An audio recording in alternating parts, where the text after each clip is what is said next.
Alhamdulillah Rabbil Alameen. Alhamdulillah, we have Ustadh Amin Buxton with us. Ustadh Amin Buxton is perhaps known to most of us as author of Imams of the Valley, which we give them PDF copies for them to refer to, for them to make notes of. We traveled around in Tarim, and we did visitations in Tarim, and we did visitations outside of Tarim as well. We went to Nabi Allah Food, we went to Seon, Bajal Haban, Masele, we went to Hauta of Abi Rahman bin Zain, Hassan bin Saleh, Al-Bahr al-Jufri, Sultana. Wow.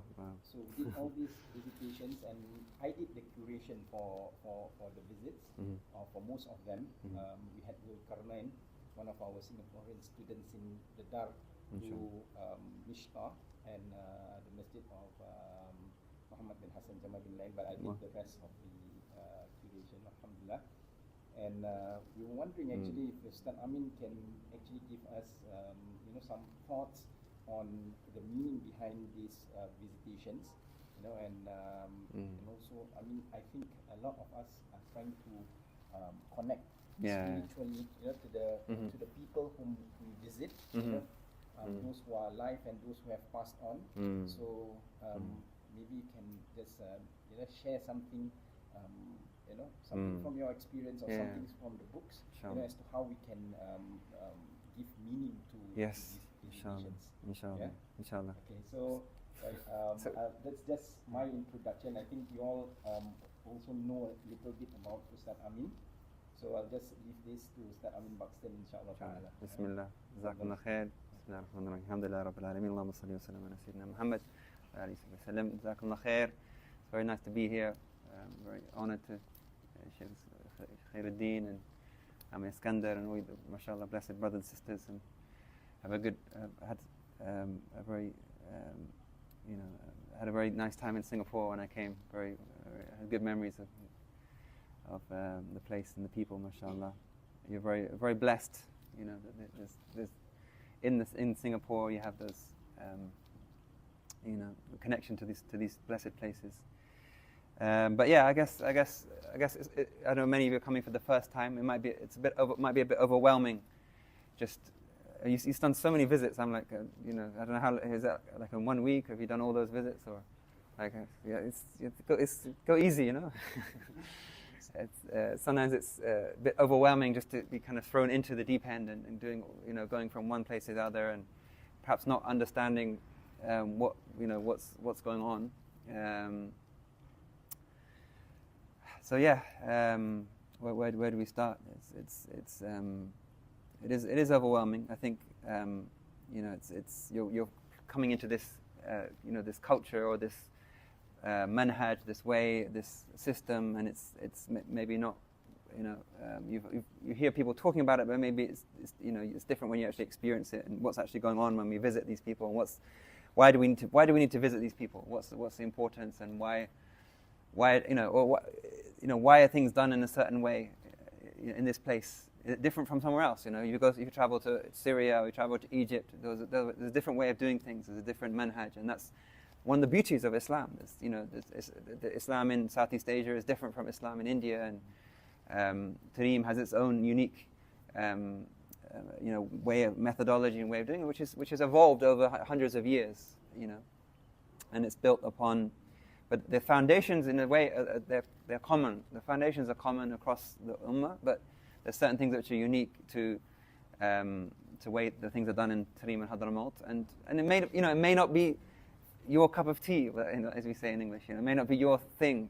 Not everyone. You don't have to, subscribe to everything. And it's Islam is beautiful and it's vast. Go to West Africa and you see a different blend of Islam and a different manhaj and a different way. But you'll still see the same commonalities. Love of the Rasul sallallahu alaihi wasallam. Ta'zeem, veneration of Allah, veneration of the Quran, the masajid, and so on. But you might see things done differently. The dhikr or the practice is different. And Mauritania has its own dynamics, and the West has its own Islam now, which is a whole mix of different things. And but what you see in Tarim is a certain, it's very much it's very much an inherited methodology which passed down. It's very much, about honoring the Salaf, honoring the people who've gone before, honoring that we're standing, as you say, we're like standing on the shoulders of giants, by connecting to these great people. Us in our, in this very late time that we're in, we can somehow have something of what they had. We couldn't. It's hard to imagine what it was like in Medina at the time of the Prophet ﷺ. It's hard to imagine what it was like in Tarim in the time of Faqih Muqaddam. It's hard to imagine what it was like when Imam Muhajir came to Hadramaut. It's like such a long time ago. It's 1,000 years. Really, it's like. But what we do have is a living connection. When you see how things are done in Mustafa, you see how the Habaib, and you see, they're just passing on something that they've received from their father, from their grandfather, great grandfather, back to the Prophet ﷺ. But in a unique, it's a specific way of doing things. It's a specific manhaj. Specifically when it comes to visiting the awliya, that's again, it's not, you don't have to, it's not fard, it's not an obligation to visit the awliya. That's not, it's much of what you see in Tarim and the Dar al-Mustafa is trying to have that level of ihsan, trying to go closer to Allah subhanahu wa ta'ala, trying to find any means of getting closer to Allah. So if you see the habaib doing something in a certain way, it's because they believe that's the best, closest way of getting to Allah subhanahu wa ta'ala. So last night we had those Ihya al-Layl in Dar al-Mustafa and Dar al-Zahra. You won't necessarily find that in another place, but they believe that is the best way of receiving Rajab, making the istighfar, all these things. They're specific choices that they made, believing that's the best way. It's not the only way. In Al-Azhar, they probably don't do that. They just have a different way of approaching it somewhere else. Why do they visit the awliya? Because they believe that those connections, those spiritual connections that they establish with these people, are what will be of the utmost benefit in this life and the next. But it's not in isolation. It's not like just we just visit the awliya and then we're good. It's like you still have all the other things. We're still following the minhaj. We're still doing our fara'id. We're still connecting to the Quran. We're still studying the seerah. We're doing all the other things. That's just another door, like another door to getting closer to Allah. Why do they do why is the mawlid done every Thursday night in Dar al-Mustafa, for example? It doesn't have to be like that. There's no rule that says you have to do the mawlid, but they believe that that's a tartib, that's a system that they've established to get as a means of getting closer to the Prophet ﷺ. If you go somewhere else, they'll do something else. But they, because there's the presence of these great people, these great imams who've been honored. This valley has been honored by their presence more than many other places. We don't have any. If you come to Scotland, you won't find the graves of the awliya. There may be one or two, inshallah, hidden people, but there's not. We could just have one. That'd be great. We visit them all the time. But in Singapore, you'd have, mashallah. But in Tarim, there's this incredible concentration of incredible imams. Great imams who reached high levels that even writing a biography about them is just it can't do justice to what because most of it is an internal state that they can't be described. You get a trace of it in their poetry, for example. When they speak about their experiences with Allah and they speak about their longing for Allah. But the reality of what the state of Shaykh Abu Bakr bin Salim cannot be known. It can't be written down in a biography. A biography can just give some details about where they lived and who they studied with and maybe some stories about them. But that's like the tip of the iceberg. What their real state with Allah is not known. But you hope by visiting them that maybe you receive something from what they've been given. And I think one of the questions was, perhaps we don't feel. We're told all these things, this is so amazing, and these shuyukhs, and maybe we don't feel that. We don't feel that in our hearts. I'm not feeling incredible openings. I'm not having incredible dreams, and I'm not seeing amazing things. And that's not. Don't worry about it. It's just the fact that Allah has brought you to Tarim, brought you to these places, to Dar al-Zahra, Dar al-Mustafa, to visit these places. That's just a huge sign of tawfiq from Allah subhanahu wa ta'ala. There's very, very few people will ever visit these places. Of the 2 billion Muslims on the planet today, very few people will ever even visit the Haramain, let alone visit Tarim. And we see millions of people. We go for Umrah, we see thousands and thousands of people. But even them, that's a small percentage of the people who will come. And even, but much smaller than that is the people who will ever come to somewhere like Tarim. Ever even think about coming to Tarim, let alone, So just the fact that you've come to Tarim, you've connected to these people, you visited them, you may not feel anything, and it's not about feelings either. That's another point. It's not about what you feel. We're not. It's nice to feel inshirah or feel like amazing feelings, but it's not. It's not our connection is not based on those feelings. And sometimes we can get into this kind of spiritual talk. Someone's had a dream, someone's seen this or felt this, and it's not. Those are side things. They're nice if they're there, but they're not. We don't measure our deen by those things. You measure the deen by your istiqamah, by your practice, by your consistency, by your presence of heart when you remember Allah, all those things. So if anyone wants to, I can keep talking, or people can, if you want to kind of, feed off from that, or it's up to you. I can, if you want to ask anything, or just you can keep going. So ladies, I give you an opportunity to ask questions. Ustadh, you think that perhaps it's a little bit, we're jumping the gun a little bit if we are expecting like a trip, to actually help to change our states. Is that something that's unrealistic, or it is to have a change of state that require time for you to develop spiritually? I think it's we need time out of our routines. We need to come to blessed places. We need to make umrah. We need to go on retreats as a kind of not an escape, but as a kind of to get some inspiration, to get some to see that what I find coming back to Tarim is like you just see things in a different perspective, because you're so caught up in your routines and your media and like I haven't looked at the news for the last week or something, which is I know we should be concerned about what's happening in Palestine and all the rest of it, but it's just a relief, But when I'm at home, I'm constantly checking every and it's a bad habit, but it's just you're in that environment, you're constantly following everything that's happening and this and that, and there's things are always developing. But when you come here, subhanAllah, you just realize like what are the really important things, what are the priorities. I can't I can't change what's happening in the political situation. I can't. It just creates more worry and concern. But when you come and you focus on your own progress and your own self, then but yeah, it's not. Don't expect miracles from one trip to Tarim. In one sense, we do expect miracles. We want miracles, and we hope, inshallah, we'll have miracles. But don't expect immediate results. I guess what I'm saying, But over time, you'll definitely come back with something. You'll definitely come back with gifts, spiritual gifts, with some insight, no doubt. But we don't expect things to kind of change overnight. We'll probably go back, and we'll probably go back into our routines again and work and whatever it is you're involved in, and because you're affected by the company that you keep. You're affected by the people that are around you.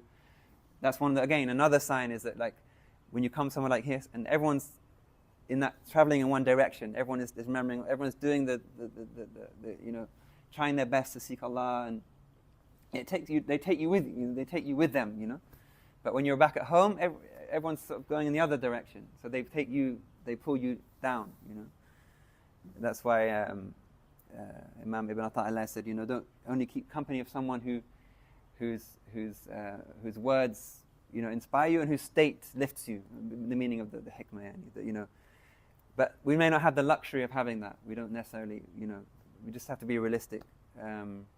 So, don't expect to change overnight in a sense, but take inspiration from what you've seen and try and implement something.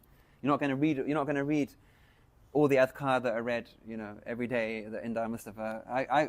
I spent years here, and I'm not able to do that going back. But you take what you can, and try and implement that, and and keep good company, people that maintain that energy and maintain that inspiration. But we need these trips. We need to come back. We need to connect.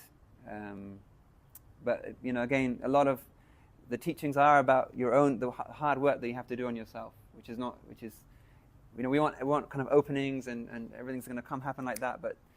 But the fruits of what we see, people like the Habaib, is from years and years of training. Just like you don't expect you don't expect to get fit just by 1 week of you go to the gym for do an intensive course in the gym for 1 week. You're not going to be fit. You have to do it constantly, consistently for months, and that's what you're seeing there is a result of years and years of training, and also that it's inherited. We can't compare ourselves to the Hababas and the Habaib. They're at a different level. So yeah. So you want to ask, or you can type and send your questions to me, so I can read it out to Ustadh Amin. But if you want to ask, no, there's no pressure. Just relax. I'm not one of the Habaibs.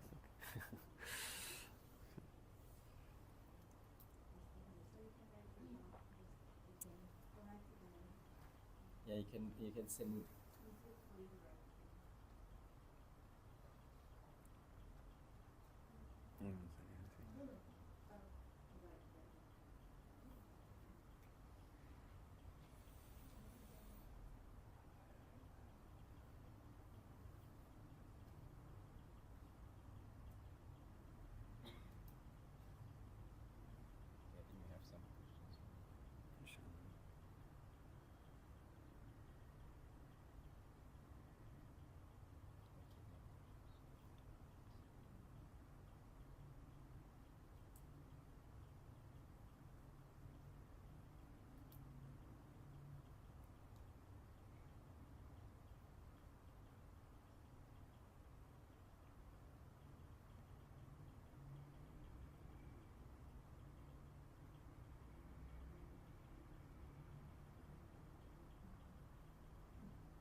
So this is a question from one of our female participants. She's asking, how do you disassociate and expect less from the outside world in order to connect to Allah fully? Truly connect to Allah. Yeah. You need to disassociate or maybe disconnect. From the outside world, in order to connect with Allah Subhanahu wa Taala. I mean, it really depends on your. Ideally, we could, have a time of where we're not come to Tarim, or you spend a time in khalwa, you spend some time away from everything. But the reality is, most of us won't be able to do that. Some people will be even in Tarim, even in Tarim, it's not like there aren't distractions. It's not like there isn't internet. It's not Jannah. Tarim's not Jannah. It helps. The environment helps, but even that, it's not. People, you can still waste your time in Tarim. You can still. It's really about, I think, just being realistic and trying just to minimize to some degree some of our connection. Then it'll depend also what stage in life you're at. Whether if you're a mother, if you're married with kids, and it's going to be that's going to take up your time and energy. If you're young and you're still studying whatever, then it's a different stage in your life. But at the end of the day, we can never fully disconnect from the dunya. We have to. That's the biggest challenge is to live in the dunya and try not to be overly attached. We still have to earn a living. We still have to have family relations with, dunya is never going to be, completely divorced from the dunya. But what we can do is just look at our attachments and try and minimize to some degree what we can do, and that's very difficult because we're very set in our, we're addicted to our technology, we're addicted to this and that, we like our luxuries and we like certain things. It's a difficult thing to do. But if we take stock, if we make a muhasabah of ourselves, and again, coming to a place like this, it kind of puts things in perspective. How much do we really need of these things? Can we be a little bit more, can we minimize a little bit on certain things? Do we really need the latest iPhone? Do we really need these? Some of these things we can cut back on. But that's one side. And then the other side is, what I see from our teachers is to work, the opposite of the dunya is to focus on growing the love of Allah and Rasulullah in the heart and the awliya. Why is that so much emphasis on that? Because if you fill your heart with that, then the dunya naturally will the importance of the dunya will be minimalized. But why is there so much emphasis on love of the Rasul, the awliya, the salih, the qasaid, all these things that there? Why is so much time spent in these things here? Because if you really work on that, the love of Allah will be dominant, and then the love of the dunya will be less. It'll still be there, but it's less. It becomes less significant, and the dhikr, the qasa, all these things, and they're nurturing that love so that it becomes less of a challenge. Your heart only has so much capacity. If it's so full of dunya, and then that will take up the majority of your thoughts and your time and your effort. When you focus on the love of Allah subhanahu wa ta'ala and you nourish that and work on that, it'll reduce the dunya basically. And it's the three enemies that the people of the tasawwuf talk about. The dunya, the shaitan, and the nafs. These are three things. They're never going to be. They're always going to be there. The dunya is an external thing that we have to interact with it. The nafs is our internal thing, which we're always going to be struggling against. And the shaitan is this other force which is trying to distract us and take us away. The more we're conscious of these things and we're sort of addressing them and learning about them, Imam Ghazali is one of the great teachers of just exposing these things, exposing the nafs, exposing the shaitan, exposing the dunya. When we kind of see things with clarity, then it'll help. But it's never gonna. It's a never-ending struggle. It doesn't end. But what we can do is just be. At least you're asking that question. At least you're aware that there's work to be done. A lot of Muslims don't even think there's work. They're not even asking that question. So yeah.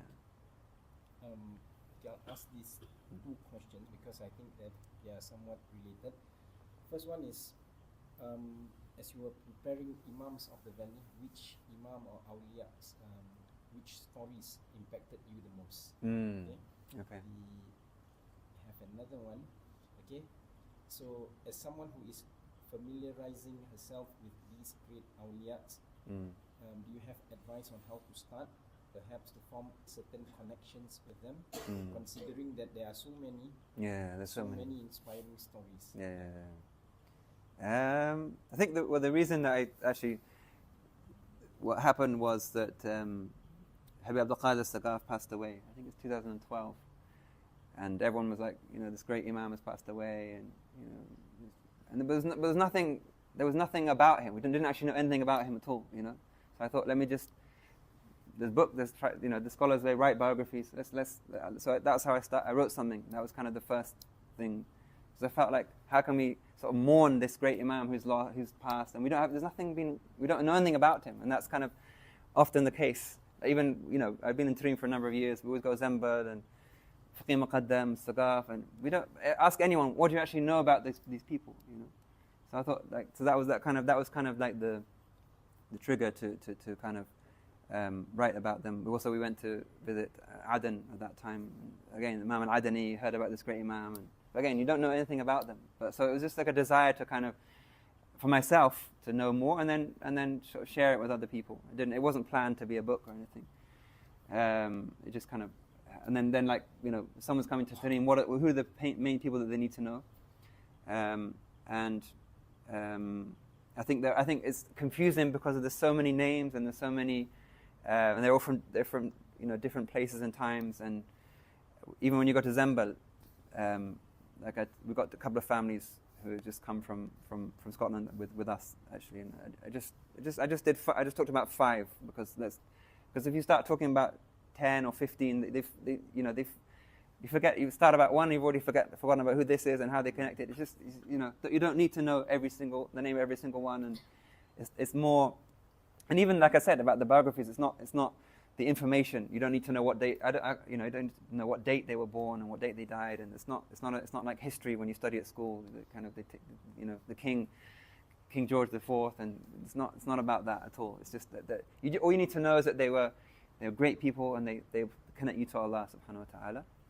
There's certain key figures that if you understand kind of where they stand in the history, then it's important.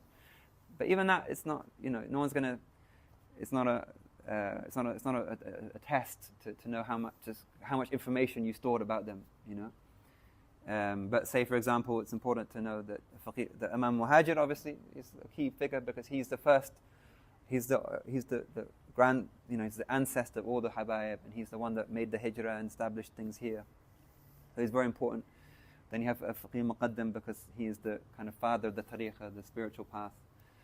But even that, how much do we really know about him and what he, it's kind of shrouded in mystery. But we have someone like Imam al-Haddad who we know a lot about because so much is written. So much is written about him, of his own poetry, his own poetry tells. If you read his poetry, it tells you so much about him, and so many letters that he wrote and works that he wrote, and his students did a really good job of recording his life. So for him, we have a lot to say about him, and that gives us a picture into what the others were like in a sense.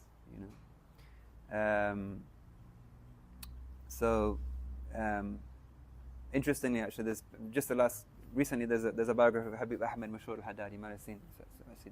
It's must have a Badawi, like for 500 pages or something, which is a rare detail. And I'm not saying you have to go and read that, but it gives you an insight into how much can be recorded about someone's life and how much their states and their experiences and their people's experiences with them and things like that.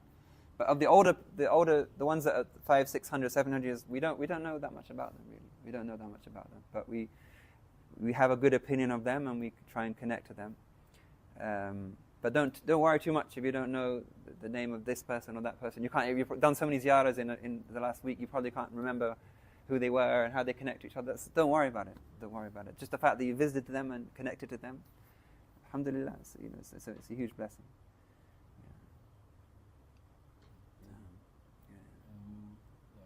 So this is actually from me. So that's one of the things that struck me actually.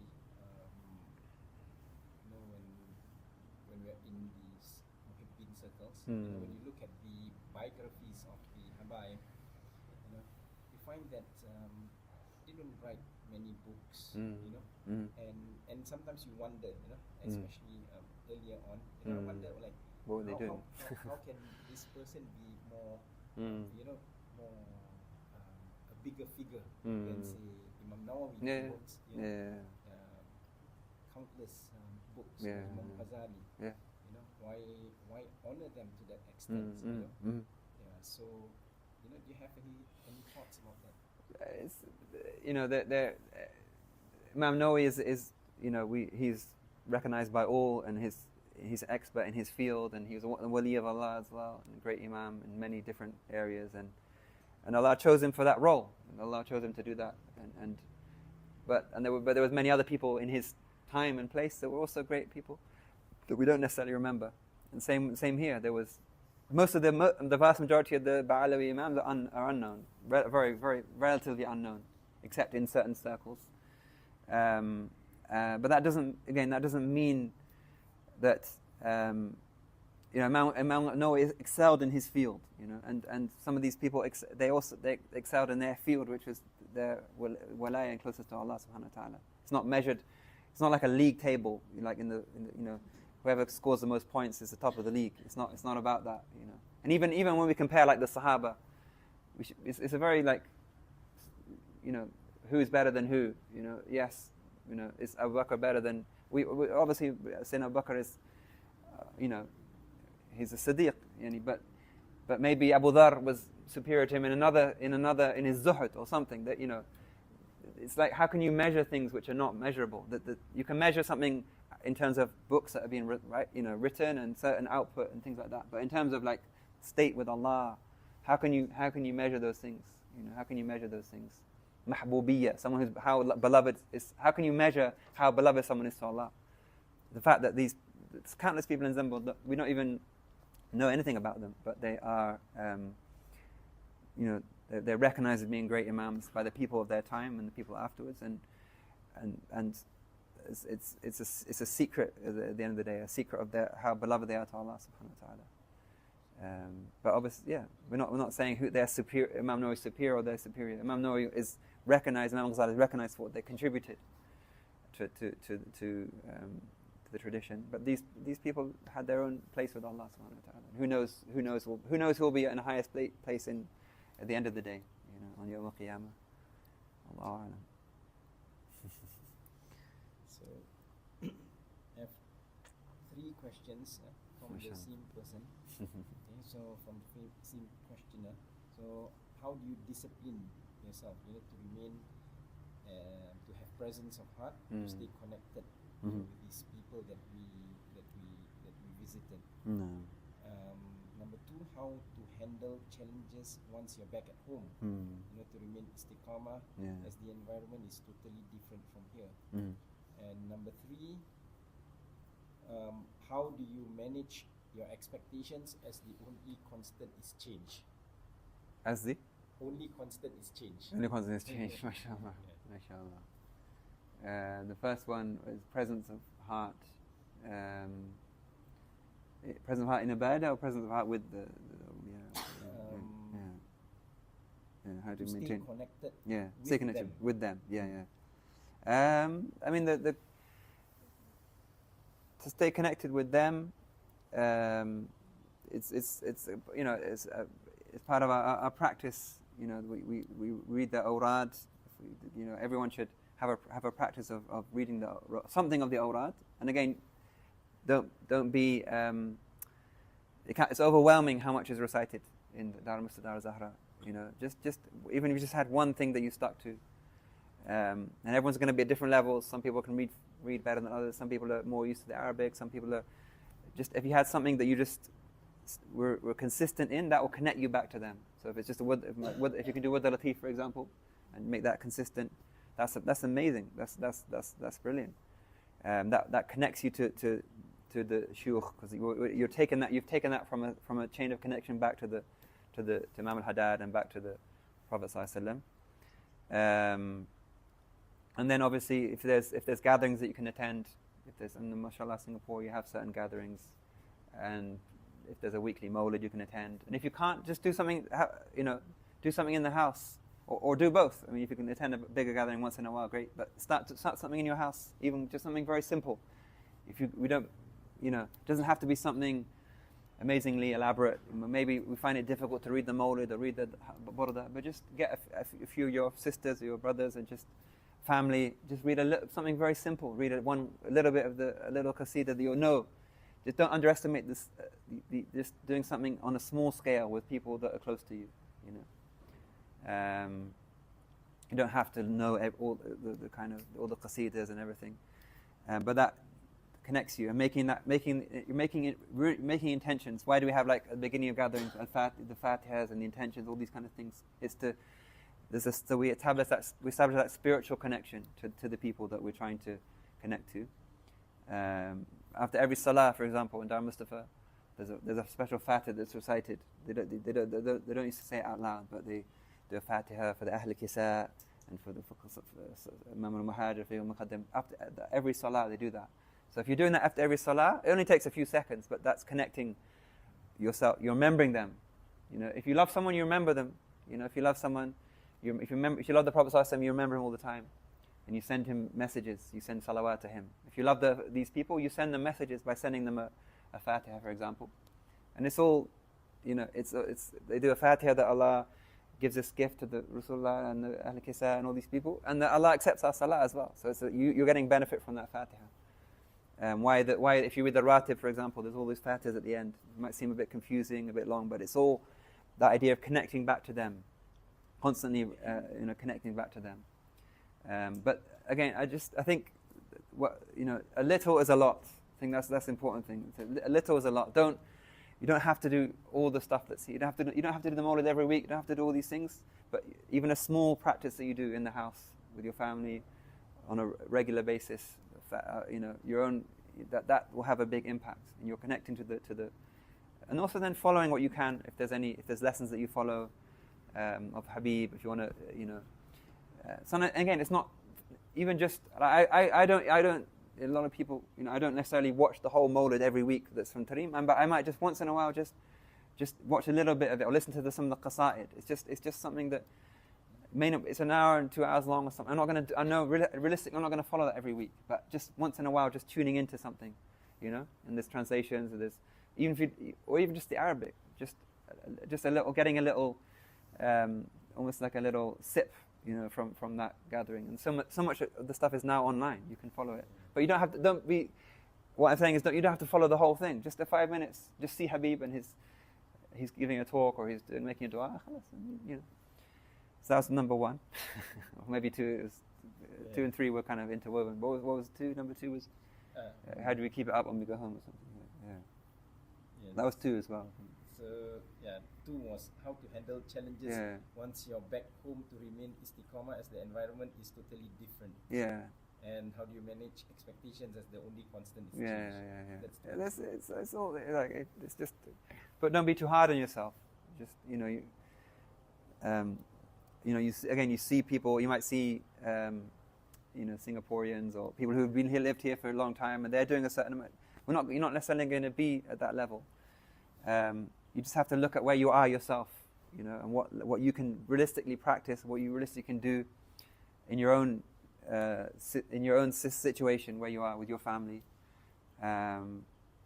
Whatever opportunities come to connect with people, like-minded people, you guys can all stay in touch with each other when you go back. You can meet up. You can remind each other. You can meet up for a meal or a coffee and just remind each other of Tarim. It doesn't have to be always dhikr and dua, and it doesn't have to be just you share this experience with each other. Maintain that. And stay in touch with each other. Stay in touch with good people, but just be realistic. Things excelling in your studies or your work, whatever it is you're doing. Being connected to the awliya, that is istiqamah. We'd all like to be, we like to be 24/7 in these environments, but it's actually, in many ways, what I feel is that you probably feel the same. It's like the real learning is when you go back. The real test of what you've learned here is when you go back. It's great here, mashallah. You hear the adhan, the salah, everything's here. If you can't do it here, but when you go back, can you still do at least something? You're not going to do it all, but can you do something? And you actually learn what you're always learning in that environment. You're challenged, and some people will, struggle with that. But as long as you maintain that connection and have like-minded people. What about the speed of recitation? Is that a goal that people should work towards? No, not at all. Not at all. Yeah, it's not a competition. Some people find it actually overwhelming. It's overwhelming. It's overwhelming completely. Yeah, completely. But you feel pressure, to keep up. It's just, especially Dar Mustafa. Dar Zahar is they do more adhkar than Dar Mustafa. They do because Habab Noor is like, her father is Habib Muhammad al-Haddar, and he was someone that just had the stamina for adhkar, for like, even what's in the khulasa is just the khulasa. It's the khulasa. That's like the summary of what he used to recite, which is, and Habab Noor has that, like constant, But it's not a competition to see how fast you can recite. It's not a competition to see how much you can recite. Again, if you just read, just the very minimum with presence and just enjoy it. It's not, and it becomes almost like a chore. I have to get through the next word and the next and then I'm done, and then it's like, just enjoy it. Read, enjoy it, understand the meaning of it. Understanding the meaning is more important than reading lots of it. When you say learn word al-latif, but learn the meaning of word al-latif and the merits of word al-latif. Because almost every dhikr in word al-latif has a hadith or a narration that and a benefit, So say, Hasbiyallahu la ilaha illa alayhi tawakkaltu rabbul arshil azim. See how fast I said it? Hasbiyallahu la ilaha illa alayhi tawakkaltu rabbul arshil azim. 7 times. The one who says that 7 times, their worries will be removed. The hadith says, or not something along those lines. The worries of this life and the worries of the next. So just imagine if you just said that. I'm not going to do all the whole thing. I'm just going to say, I'm going to say it 7 times slowly. Hasbiyallahu la ilaha illa alayhi tawakkaltu. Hasbi Allahu la ilaha illahu alayhi tawakkal. And understanding the meaning, if you can, while you're saying it. Hasbi Allah, Allah is enough for me. Alayhi tawakkaltu, put my trust in Him. Bit by bit, and really feel it. That's what we want. That's the meaning of the dhikr, is to feel the meaning of what you're saying and be connected to the one who you're remembering, subhanahu wa ta'ala. So yeah, don't do things slowly in your own time.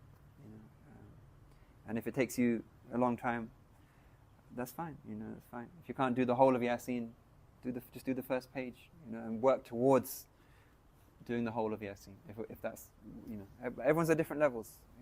Most of the people I deal with, they can't read. They struggle just with the Arabic. You guys are probably a lot more proficient than that. So don't worry about that.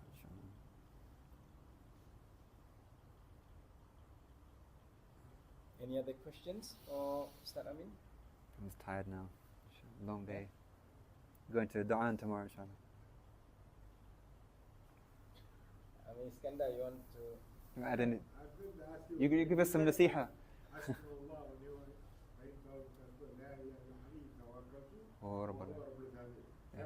Yes. So why you say slowly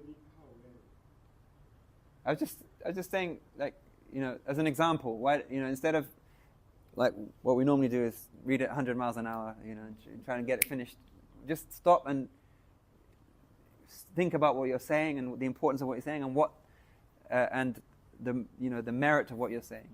Think about. We don't know the meaning. That's what I mean. We need to put a bit of work in it. Maybe have the there's commentaries. Have that with you. Just like when I recite, when I do my Quran, for example, I'll have a tafsir with me. I'll have and maybe an English translation. I'm not, I'll use different resources, and that might mean I'll recite less Quran, but at least I've understood something that day of the Quran which is new. So maybe with the word al-latif or with something else, have the translation there. If there's a commentary, if there's some kind of explanation. If you can, there's even videos of people explaining word al-latif.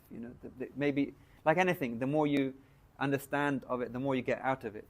Instead of we just take things, I'll just take and just act on it. But if we took it a bit more slowly and understood the depth of what it is, I think that's a lot of what we're thrown into Dar al-Zahra, Dar al-Mustafa, and we're hearing all these things, and we don't realize how deep these things are and how much meaning there is in them, because it's done so fast and it's taken for granted. But if you just to stop and just think, wow, just that one dhikr, how powerful that is, or that one ayah, how powerful it is,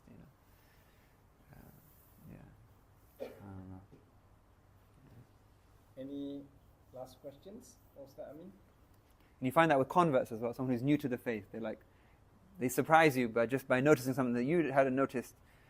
A meaning of something you've just taken for granted for years. You've heard that, they might notice something about the adhan. Wow, you've just heard it hundreds of thousands of times. You never noticed it, or something in the salah or something in the Quran, because they're coming to it fresh without any preconceptions or if you're born in a Muslim household, you're just taught this is how it is, and this is we do this and no one's ever explained to you necessarily like why we do this or what the meaning of this is. But someone who comes fresh, they ask questions like, I had never thought about that, But you need to be like that almost, a bit curious, like ask why do we say that and why do we do this, and don't just take it for granted almost. There's a depth to everything. There's a reason for everything.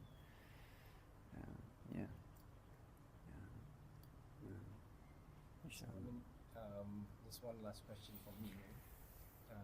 You've been to Singapore, Mm-hmm. and you've seen how Singapore is like. Like, what would you advise, in terms of learning? What would you advise the awam? How much they should learn, how often, what they should learn and try to implement, in their lives. Yeah, no, it's again, every person will have a slightly different level. Some of you amongst you may want to. I don't know if some of you are already studying. Are they studying full time, or are they the students that you're talking about? Or no, they're just mostly visiting. Yeah, mostly visiting. We have Ustadh with us as well. Yeah.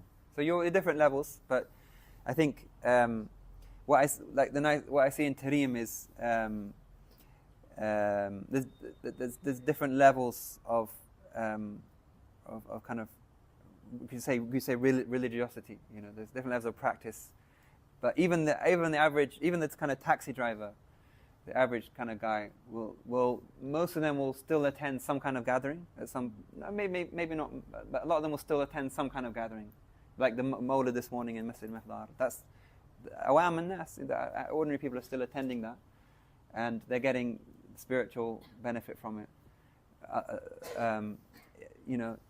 If you there's a requirement to study your basic fard ayn. You study your basic fiqh, basic aqidah. That's very short. You can do a basic course that doesn't take a long time, and that's enough. That's enough as long as you know your practice. What you're doing is correct. If you're going to get married or whatever, then you need to learn about. I think they have marriage courses and things. Those kind of things are important. If you're in business, but all of that can be done in a quite short time. In the long term, what's going to be your kind of consistent practice? What's going to be your consistent learning, you could say? And I think personally, I would in the long term, I would say probably the most important thing is your suluk, is your spiritual traveling, journeying. Because the fiqh and the aqidah, as long as you've done the basics, that's enough. Some people will want to go further, and that's great. Some people want to go deeper into fiqh, and that's all fine. Some deep into other sciences, but none of that's obligatory. But your spiritual state is in a sense, it's an obligation if you want to get closer to Allah. So having ideally going through the books of Imam Haddad, Imam Ghazali, whatever opportunities come to learn, to read them, to study them, and it's not a race again. Like over 10 years or something, you could. But the things about Imam Ghazali talks about, they're never going to go away. It's showing off, arrogance, envy, these kind of discussions. We're going to always need these things. And the more we work on those purifying ourselves, becoming more sincere, becoming more grateful, more patient, all these. So you have the muhlikat and the munjiyat, the destructive things and the saving qualities, which are in the Ihya, but they're also in other books. The more we can, over a long period of time, work on these things and develop these things, that's going to be the best for our long term. Some people will have that natural, I want to study more fiqh, I want to go deep into the seerah, and all that's, wonderful. But if I give a general advice, that's my advice for myself as well. And I'm not someone that was like really keen on fiqh. It's just like, but the things that were never going to go away, your nafs is never, struggle with your nafs is never going to go away. So the more you can address that, and over a long, it's a long haul. It's a marathon, not a sprint. The more we can think about those things, and at the same time developing that mahabba that I talked about before. The more you can do to develop that, the love of Allah, love of Rasulullah, love of the awliya. Devote time to that. That in the long term will be, I think that will be the most fruitful. Yeah. Allah. Yeah. But that's my opinion. Everyone have their own approach. Amir Skandar has his own approach and has his own shuyukh, and everyone has their own. That's the beauty. Everyone has a different approach to the deen. Some people their opening is in the Quran. Some people their opening is in the fiqh or whatever. But as a general advice, you can't go wrong if you're working on your nafs and working on yourself. But it's not all kind of bad. It's tough. It's like I said, work on the mahabba side of things. Read the seerah with mahabba. Read the poems and so on with mahabba. And I'm sure there's poetry and there's poetry in English now. There's poetry in Malay. if you can't understand the Arabic, these things are, anything that nurtures that love in your heart is beneficial. Inshallah. We need to have we're going to Darwin tomorrow. Yes. MashaAllah. Staying the night over there, we're going for MashaAllah. We're staying the night. That's great. So we're coming back on Tuesday. Nice. MashaAllah. Beautiful place, inshallah, full of beautiful awliya, inshallah. So we will. Thank you so much. Jazakallah khair. Jazakallah khair. Jazakallah khair. Ameen. Wow. يا الله صلي وسلم على اللهم يا دائم الفضل على البريه يا باسط اليدين بالعطيه صاحب مواهب سنيه صلي على سيدنا محمد خير وراء سجيع واغفر لنا يا ذا في هذه العشيه. I ask Allah to accept all your intentions, the intentions of this gathering and this visit, and all the blessed intentions that you've come with, and all the things you've come with, and all the difficulties that you have. May Allah subhanahu make them easy, inshallah. That you've all expended this effort and expended this money and expended this time and had these hopes, and Allah ya Rab bijahi hawla, inshallah, that none of the hopes will be disappointed, ya Rab. None of these habaib, these are generous, they're very generous people, they're very kind people. They open their hearts to you, and they don't never doubt that you'll be given, inshallah. We ask Allah for kamal and complete sincerity and complete ikhlas and complete purity of heart and closeness to the Rasul sallallahu alaihi wasallam, the awliya and the salihin. Allah subhanahu remove the barriers between us and him, and the barriers between us and the Rasul sallallahu alaihi wasallam, the barriers between attaining the highest ranks of closeness to him, Ya Rabbal Alameen. وارزقنا كمال المعرفة والمحبة والهدى والتوفيق والتقى والعفاف والغناء والرضا واليقين تجمع لنا بين خيرات الدنيا والدين وكمان السلامة من جميع الفتن ظاهرة باطنة يا رب العالمين. Ya Rabbi, ask Allah for all the good things our Prophet ﷺ asked for. We seek refuge in you from all the bad things the Prophet ﷺ referred to. Make us follow truly in the path of our Messenger sallallahu alaihi wasallam, and Fatima al-Zahra, and Khadija al-Kubra, wa Aisha Rida, and all the great women and the great men of Allah subhanahu wa ta'ala. And Allah guide our families and our friends, and our neighbors. If we have friends and family who are not Muslim, guide them to Islam. If we have friends and family not on the deen, enter them into the deen. Ya Rabbi. If we have friends and family who are on the deen, increase them in closeness to Allah and the Rasul sallallahu alaihi wasallam. Bless all the efforts that are going on in your communities, inshallah. Allah has to support those efforts and make all those efforts be a joy to our shuyukh and a joy to the Prophet sallallahu alaihi wasallam. Ja'alna qurrata ayn sayyidil mursalin sallallahu alaihi wasallam. Make inshallah with every good intention and all good intention, inshallah. تقبل منا بس.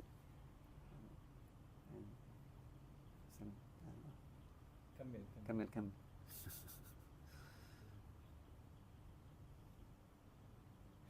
آمين. حضرة النبي صلى الله عليه وسلم.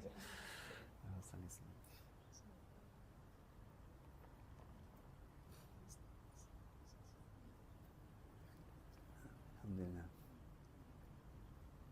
The two best things: حسن الظن بالله, حسن الظن بعباد الله. Have a good opinion of Allah and a good opinions of the servants of Allah. You won't never go wrong, inshallah. So leave Tarim with that, inshallah.